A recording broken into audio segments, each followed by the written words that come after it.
My next guest used to be warm-up comedian in this very studio for this very show. Since then, he's gone rapidly downhill to the point where now he has his own television show and is currently touring to sell out audiences and standing ovations. Ladies and gentlemen, Peter Kay.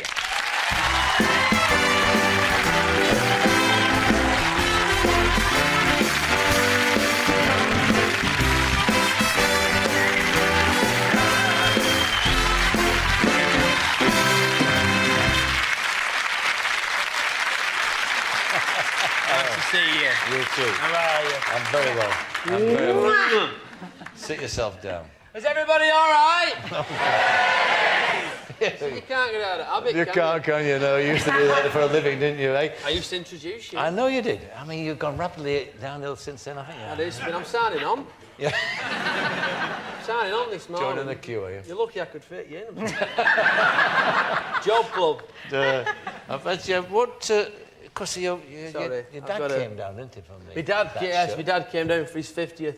I remember meeting your dad. You met my dad, you were lovely to me, Dad, actually. Sadly, he died that year, and he came down, he was 50 in the February, and then that Christmas he died, but you met him, and you were lovely to him. You see, I remember walking down the corridor downstairs, and you went over and said hello and put your arm around him and said, nice to meet you, see? You bring the family down today? Yeah, I brought my mum down, and my wife Susan, and my nan. My nan has come. Does she, she's a bit of a character, your nana, is she? Yeah, she is, God love her. She's, she put a flask up on train, well, they won't know what that means, don't they? Will they? No, it's a put flask of tea. It's a flask of tea. That's right. Put a flask up means you brought... We're in first class, I treated them. Sorry, you treated us. In fact... I've got the receipts. And she brought some sandwiches. So when they came down first class with trolley, we had a Tesco's all nut bar and sandwiches out and a flask of tea. She said, the tea's stewed, Peter. Taste out. That's tea. That's tea. Yeah, that's tea. That's my tea, that. God love her. But she's always coming out with great... She said a great thing the other night. Did you see... Because that ran last Sunday, Stanley Kubrick's a chocolate orange, she called it.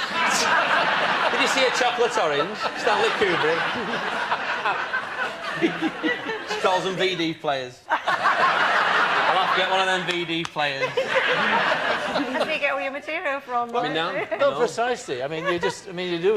I mean, A, that's why you don't leave your roots. I mean, you like living up there, of course you do, but you just keep your ears open.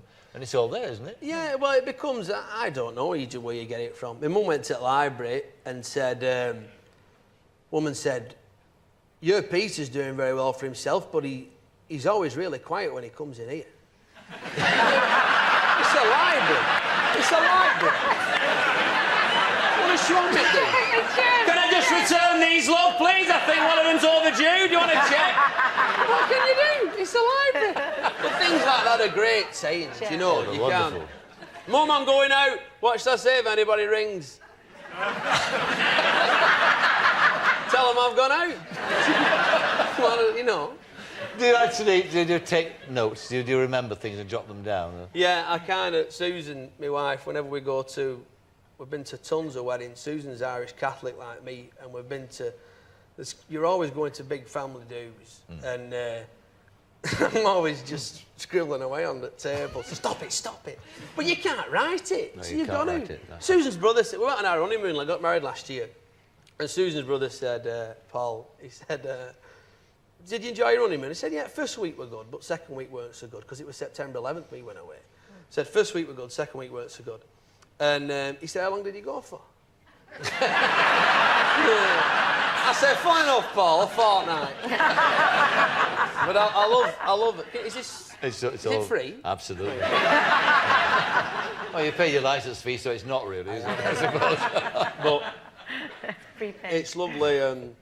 It's strange being here, though, after doing warm-up, and it's just... it's very weird. It is. Is it? Oh, yeah, Do you ever think you might be walking down those stairs and doing the... I used to clean them. That's not usual. They don't make the other one. No, they did. Well, I know, that's why I left, because They were giving you I thought I'm doing too much here, you know. I'm going around with Pledge at Dyson, and... But when you were here, I mean, that was what, 1998, wasn't it? Yeah, That 98, time.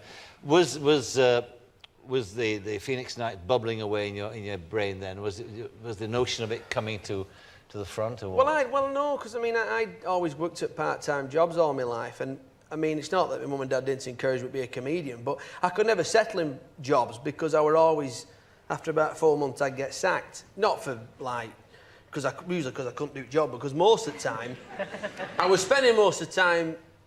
It was like I wasn't there. It was like a lot of managers watching going, "You're damn right you weren't there, and you're not there now." But what kind of jobs did you do? I started off packing toilet rolls and in Franny Lee's in Bolton, and I started doing that, and then I progressed to Netto. Are you familiar with Netto? No, I'm not. No. What did you do there? I used to stack shelves, and then I lasted about 6 months there.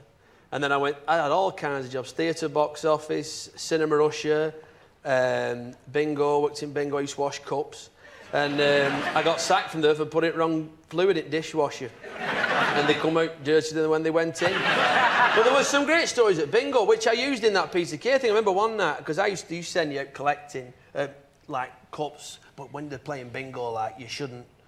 If you go, hey, yeah. Because they're playing, it's big money, you know.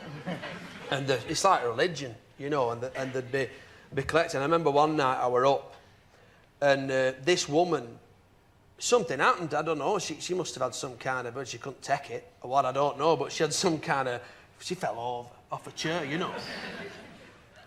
And they shouted, Tom's doing, calling, 4 and 1, 41, 5 and 3, 53. Supervisor. Why did a supervisor come over and help this woman? Because he put her in recovery position. So everyone carried on calling, and I'm thinking, this woman's, you know. But then he wanted another supervisor to come over and help her husband, because he were doing 2 books, right?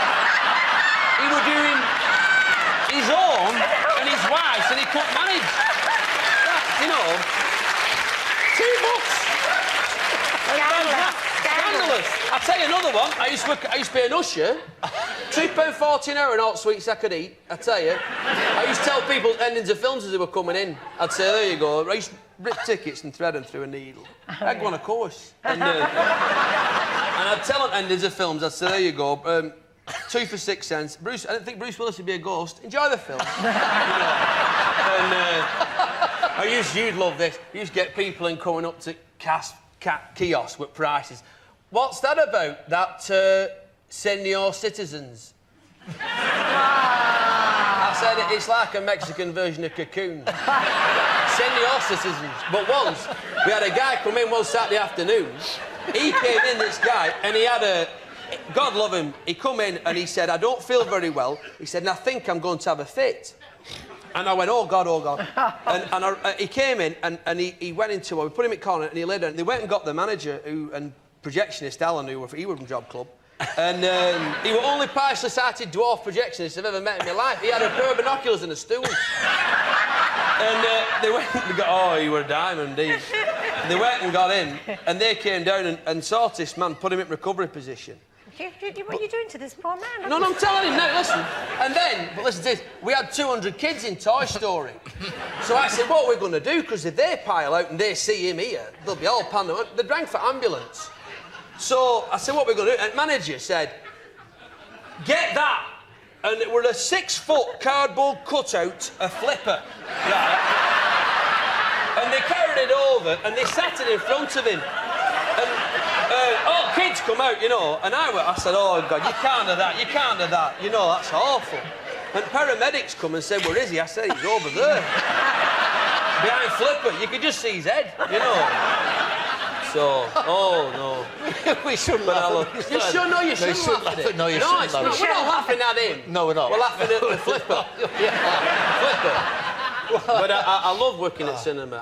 Because I love film, and then when the cinema shut, I went, you know, I was doing stand-up comedy, trying it out, and when the cinema shut, I thought, well, I have 2 choices. I can either go and get another job, or I can have a go at stand-up. And the reason why I love Phoenix Nights is because it's an affectionate look at a disappearing part of our past, certainly my past, and Lulu too. I mean, Lulu played all those clubs, didn't you? I mean, up north, and Did you ever? And Bob was coming on shortly, he did too. Oh, yeah, and it's I an know. affectionate look at them, isn't it? Because they're disappearing, aren't they? Yeah, well, I love clubs. I was kind of brought up going to clubs as a kid, and my dad, wherever you worked, if there were a foundry, you had a club nearby you'd go to, and I always went to them at Christmas, usually. I mean, we'd go on Saturday nights for different things, but usually I'd go when there were Christmas parties, and usually I used to watch the shoes, me, because you'd have committee members, and about 3:30, I'd watch the shoes, because one of them would do a bunk at 3:30,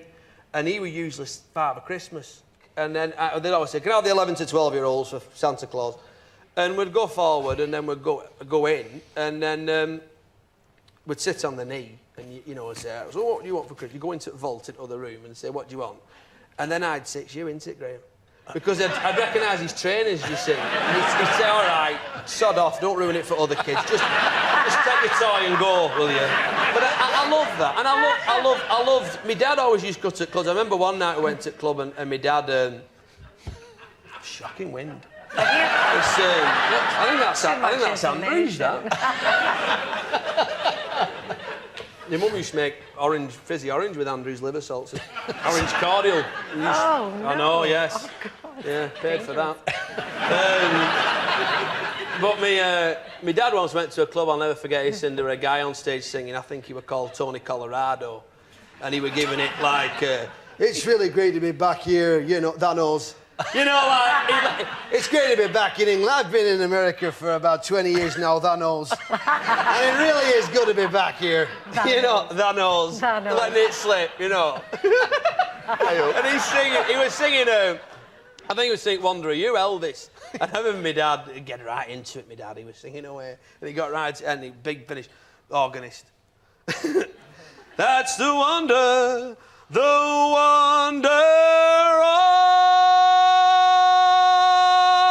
And my dad went, in darkness, you! He'd be all, thanks, thank you for ruining my act. You! Thank you. He said he was all right, though. I'll tell you another story. This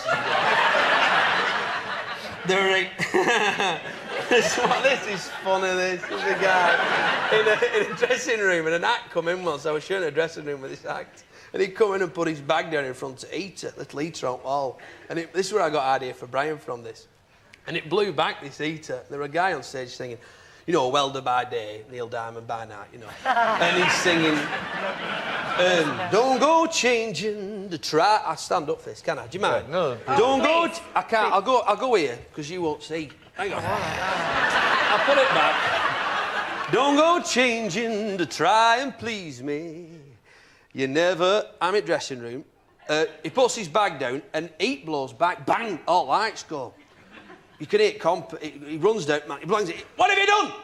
He said, you put your bag in front of the heater. He said, you're blowing the lights. And he ran on stage, grabbed microphone off this singer, and went, Marion, are them cash tills still on there? Are they still on? And she went, yeah. He went, right. That's all he was bothered about, money. Threw it back to this guy, went, I need to know that you will all... He didn't miss a beat. Brilliant. God love him. Well, that was one of the inspirations of Brian. Yeah, that was for Brian. Let's be reminded of Brian, and let's be reminded of a sequence from Phoenix Nights. And this is, he's in a wheelchair. And this is where he's stuck. Thank you very much.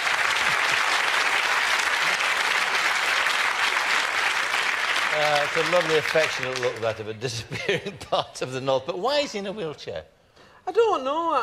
No, seriously, no one had ever done a character in a wheelchair. I had nothing against anything. We never play on the disability thing. It's just that the thing is, he's called Potter, which I named after Lionel Barrymore's character in It's a Wonderful Life, Mr. Potter, who's in a wheelchair. I just thought, I don't know why. No one had ever done a comedy series about clubs, and no one had ever done a character in a wheelchair, and I was trying to do things that were new and just trying to make new ground, and it just came from that. What's interesting, of course, and you're quite right, it is new, it's a new, fresh look at that. But it's not. But my point, it's very old-fashioned. Yeah. It's lovely. I mean, it's Frank Randall, it's all those people. Everything I've loved and been brought up on, and I think, sadly, when that generation dies out, because everywhere you go, you're seeing clubs boarded up and everything, like I saw one other day with a big banner up said, "Posh New Bogs." You know, as if that's supposed to bring you in, Bring you know, people in. posh new bogs. You know, they're getting desperate now, you know, and Sounds like yeah, oh, they're a queue outside, just want to get in for that. It's a wonderful world. But when they go, then that'll sadly be it for Clubland, and you know. What about another series? I mean, quite obviously people are knocking on Well, your my mum door. wants a bungalow, Michael, so Does I she? think she would. But there Do it might be then, you another better season. do it. No, I don't know. I think so. That's what my tour's called. What? My mum wants a bungalow tour. It is, because she does. I thought I might as well be honest, haven't I? Well, all the best to you anyway. It's all right. And I'm delighted you've made it so good, and I'm sure you'll go to even better and bigger things. I'm just worried about Job Club seeing this, so... Any chance of phasing my face? Yeah, we'll get that. Thank you. Thank you very Peter much. Kay. I love the accent.